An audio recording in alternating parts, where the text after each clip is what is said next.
네, 오늘 함께 이야기 나눌 분들 먼저 소개해드리겠습니다. 민주사회를 위한 변호사 모임 미디어 언론위원회 이강혁 변호사, 또 정영희 시청자평가원, 그리고 강흥식 YTN 해설위원 나오셨습니다. 안녕하십니까? 안녕하십니까? 자, 지난주에는 뉴스 검찰개혁 관련해서 선거법 공수처 처리를 관련 담보하거나 이슈가 좀 동시 있었던 것 같고요. 첫 아무래도 주자로 전국 중전 뉴스가 많았던 것 같은데 평가원님은 YTN 한 주 동안 어떻게 보셨습니까? 네. 저는 사실 평소에는 YTN의 뉴스를 볼 때는 주로 경제 뉴스나 사회 뉴스 같은 국민들의 일상생활하고 관련된 뉴스를 좀 유심하게 봐왔었는데요. 예. 지난주는 사실은 정치 뉴스가 좀 많이 눈에 띄었었습니다. 그중에서 특히 국내적으로는 이제 여당의 초선 의원 두 분이 차기 총선에 불출마하겠다고 선언을 하셨죠. 그죠? 예. 그 뉴스가 좀 많이 눈에 띄었고요. 또 대외적으로는 북한의 금강산 시설 철거와 관련된 그런 뉴스들이 좀 주목을 끌었습니다. 예. 두 뉴스도 다 좀 마음이 많이 아팠습니다. 네. 마음이 아프셨다. 우리 변호사님은 어떻게 보셨습니까? 예, 이슈의 블랙홀로 작용하던 그 이른바 조국 대전이 마무리돼가면서 그동안 잊혀졌던 이슈들, 예를 들면 대입 전형 정시 비중 확대라든가 승차권 공유 서비스 그 타다 운영자 기소가 있었죠. 그래서 또 그 해산 부각된 신구 산업과 갈등 문제라든가 지금 말씀해 주신 것처럼 그 북한의 금강산 시설 철거 요청으로 계기로 해서 남북한 간 벌어진 신경전이라든가 이런 각 분야 여러 이슈가 그 주목을 받은 한 주였던 것 같습니다. YTN은 이런 이슈들을 나름대로 성실하게 잘 다뤘지만 때로는 부족한 부분도 있었는데요. 이따가 대표적인 일 자세히 말씀드리겠습니다. 알겠습니다. 자, 본격적으로 잘한 뉴스, 못한 뉴스 이야기 나눠보겠습니다. 먼저 평가원님께서 꼽아주신 잘한 뉴스 어떤 뉴스입니까? 네, 저는 지난 10월 26일에 보도되었던 강제징용 배상 판결 1년 사죄 대신 보복이 남긴 것이라는 뉴스를 잘한 뉴스로 꼽았는데요. 선정한 이유는 세 가지입니다. 먼저 뉴스 아이템이 갖는 시성의 문제로 인해서 제가 잘한 뉴스로 꼽았고요. 한일 갈등은 사실 1년 전부터 시작이 되었는데요. 이 시점에서 이 뉴스는 이번 사건의 시작과 진행에 대해서 잘 설명하고 있고요. 그리고 국민들의 정서를 잘 대변하는 뉴스이기 때문에 시기적절하다고 판단을 했습니다. 그리고 두 번째로는 이제 꼼꼼한 내용의 구성인데요. 법원의 판결 장면과 피해 생존자 인터뷰, 그리고 시민의 인터뷰, 전문가 인터뷰 이런 것들을 전부 다 화면으로 내보냈습니다. 인터뷰한 기자의 발품이 이제 돋보였던 뉴스였는데요.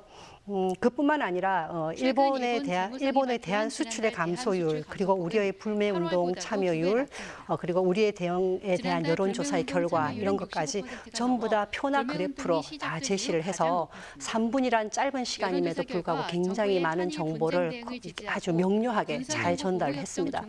그리고 마지막 이제 세 번째로는 이 뉴스는 배상 판결부터 현재까지를 시간의 흐름에 따라서 차근차근 설명을 해서 뉴스를 다 보지 못한 시청자라 하더라도 전체 사건의 추이와 지금 현재를 이해할 수 있게끔 그렇게 전달한 뉴스였습니다. 종합적으로 판단을 한다 그러면 국가의 대응과 국민의 정서를 잘 대변한 그런 뉴스가 아니었나라고 생각을 합니다. 자, 배상 판결 1년 맞아서 저희가 기획 기사들이 좀 꽤 있었는데 아무래도 좀 자칫 기획 기사 하면은 형식적인 라운드업 이렇게 그치기 마련인데 거기에서 좀 벗어나서 꼼꼼한 취재가 좀 뒷받침이 됐던 것 같아요. 예, 그렇습니다. 일본 제품에 대한 불매 운동이 지속되고 있는 가운데 지금 강제징용 배상 판결 1년을 맞아서 기획 취재를 한 것이고요. 보도의 핵심은 반일 정서, 그다음 불매 운동이 지속되고 있다는 것입니다. 그것을 확인을 한 것이죠. 그래서 갤럽의 여론조사에서 보면은 정부의 강경 노선을 지지하는 국민들이 절반을 넘고 그런 것이 확인이 되고, 또 불매 운동이 지속되고 있는 것도 일본 재무성 발표 자료죠. 자료하고 그다음에 여론조사 등에서도 확인할 수 있었다고 합니다. 알겠습니다. 자, 이번에는 우리 변호사님이 꼽아주신 잘한 뉴스 들어볼까요? 저는 10월 25일 방송된 팩트와이 공수처는 위헌 해묵은 논란 반복 보도를 잘한 뉴스로 꼽았습니다. 조국 대전이 마무리돼가면서 여의도 정치권은 고위공직자 범죄수사처, 즉 공수처 설치 법안을 놓고 첨예한 대립을 벌이고 있는데요. 지금 공수처에 대해서 워낙 쟁점이 되고 하다 보니까 여러 언론에서 팩트 체크 형식으로도 내보내고 있는데 특히 이제 이번에는 이 위헌 여부 문제에 대해서 다뤘다는 거에서 좀 처음으로 다뤘다는 거 굉장히 의미가 있는 것 같고요.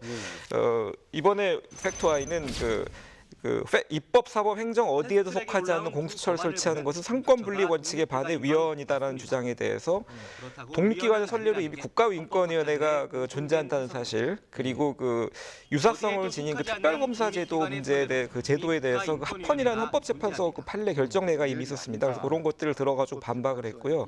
또 기소권은 검찰이 독점해야 되는데 이를 공수처에도 나눠주는 것은 위헌이 아니냐라거나 군인을 군검찰이 아닌 공수처가 수사 기소하도록 하는 것은 군사법원을 줄 수 있도록 한 헌법 110조 위반이 아니냐, 이런 주장 등에 나왔었는데, 이런 주장에 대해서는 각각 검찰의 기소 독점주의라든가 군검찰의 수사 기소권, 이런 것들이 헌법이 아니라 법률, 형사소송법이라든가 군사법원법에 근거하고 규정하고 있는 것이기 때문에 헌법 위반, 위헌의 문제는 없다라고 지적을 해줬습니다. 예.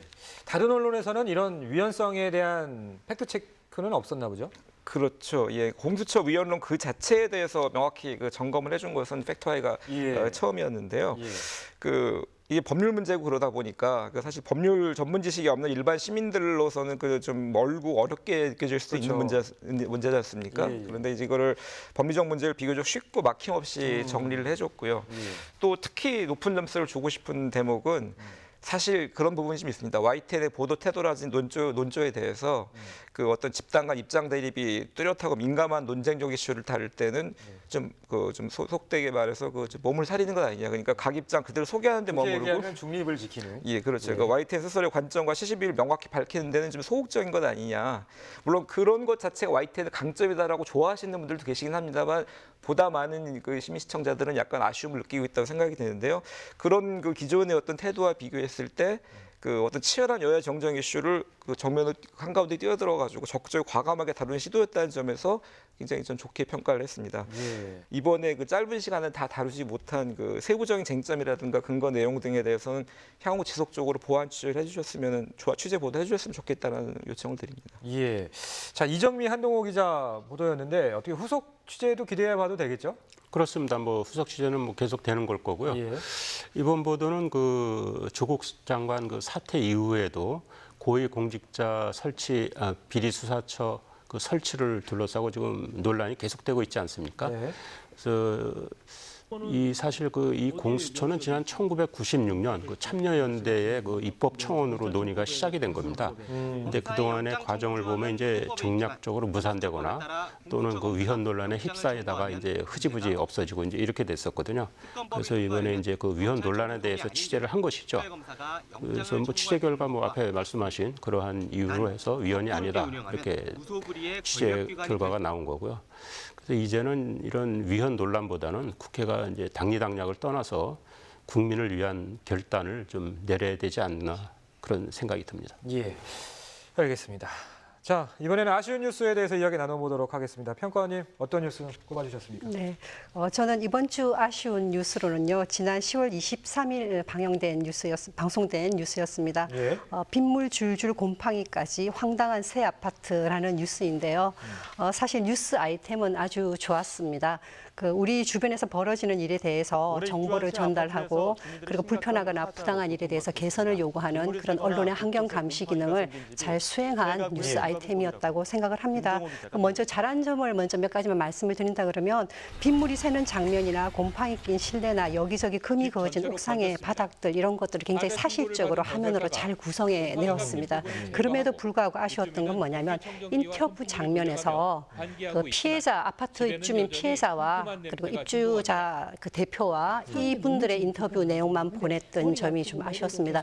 관계된 아파트 건설사와 담당 부처의 인터뷰가 없었기 때문에 마치 입주민들이 일방적으로 주장하는 것 같은 인상을 좀 주는 부분이 있었거든요. 그리고 실제로 기자의 멘트 중에서도 입주민들 주장이라는 표현이 있었습니다. 그래서 이런 부분들이 어떤 한쪽에서 일방적으로 주장하는 것 같은 느낌을 줄 수 있기 때문에 객관성과 사실성을 뒷받침해서 양쪽의 인터뷰를 모두 다 해서 그렇게 대변해서 보내면 더 좋았지 않았을까라는 생각을 했고요. 예.